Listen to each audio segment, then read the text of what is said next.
విద్యార్థుల భవిష్యత్తుకు పునాదులు వేయాల్సిన పవిత్ర స్థలమది. రేపటి పౌరులకు బుద్ధులు నేర్పాల్సిన టీచర్లు ఉండే చోటది. కానీ అక్రమాలకు అడ్డాగా మారింది. విద్యను అంగట్లో సరుకు చేసేశారు.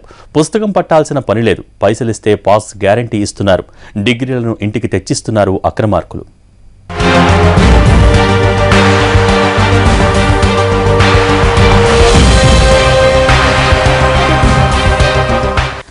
దూర విద్యా పరీక్షా కేంద్రాల్లో చూచిరాతల మోత మోగుతోంది. ఏళ్ల కొద్దీ కష్టపడి చదవాల్సిన పని లేదని చెబుతూ కొందరు అక్రమార్కులు అందిన కాడికి దోచుకుంటున్నారు. డిగ్రీ పట్టాలను అంగట్లో సరుకుల్లా మార్చేశారు. వరంగల్ జిల్లాలో SDLCE పరీక్షల్లో చూచిరాత పోటీలు జరుగుతున్నాయి. గత నెల 29 నుంచి దూర విద్య పరీక్షలు నిర్వహిస్తున్నారు. పరీక్ష సెంటర్లలో ప్రిన్సిపాళ్లదే హవా. నిబంధనల ప్రకారం ఎగ్జామ్ సెంటర్ను విశ్వవిద్యాలయ అధికారులు తమ ఆధీనంలోకి తీసుకుని పరీక్షలు నిర్వహించాలి. కానీ అలా జరగడం లేదు.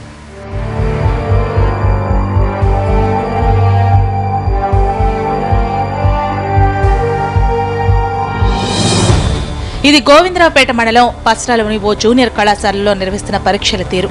ఏమాత్రం కష్టపడకుండా పట్టా చేతికొస్తుంది. డబ్బిస్తే చాలు పరీక్ష హాలును చూచిరాతల కేంద్రంగా మార్చేస్తారు. ఈ వ్యవహారం అంతా కళాశాల ప్రిన్సిపల్ కనుసన్నల్లోనే నడుస్తోందట. ఏ పనైనా గంటల్లో ఫినిష్ చేసేస్తారని ఆయనపై ఆరోపణలున్నాయి. పరీక్షల్లో మాస్ కాపీయింగ్ కోసం 3 నుంచి 5,000 వసూలు చేస్తారట ఈ వసూలు రాజా.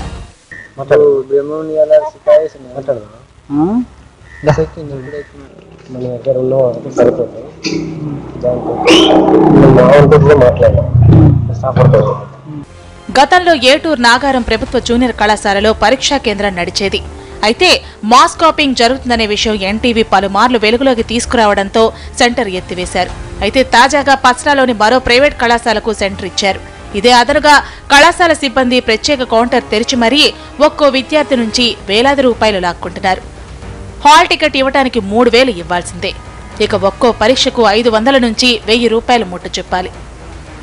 అప్పుడు ఇదిగో అంటూ పుస్తకాలు పెట్టి మరీ పరీక్షలు రాసుకొనిస్తారు కళాశాల సిబ్బంది.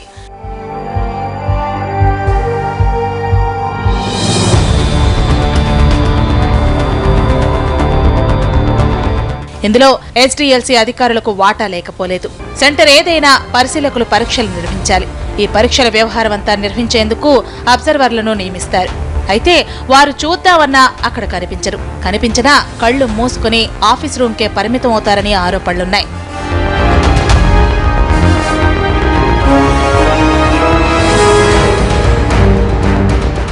ఇక్కడ పరీక్ష రాస్తున్న వారంతా ఎక్కువగా ప్రభుత్వ శాఖల్లో పనిచేస్తున్న వారే. వీరికి డిగ్రీ సర్టిఫికెట్ ఉంటే ప్రమోషన్ వచ్చే అవకాశాలుండటంతో ఈ అగచాట్లు పడుతున్నారు. ఈ వ్యవహారం ఇక్కడ ఒక్కచోటనే కాదు, ఇది మచ్చుక్కు మాత్రమే. జిల్లాలోని దాదాపు అన్ని సెంటర్లలో చిట్టీల పరీక్షలు జోరుగా సాగుతున్నాయి. వర్సిటీ అధికారులు స్పందించి ఈ అక్రమాలకు అడ్డుకట్ట వేయాలని కోరుతున్నాయి విద్యార్థి సంఘాలు.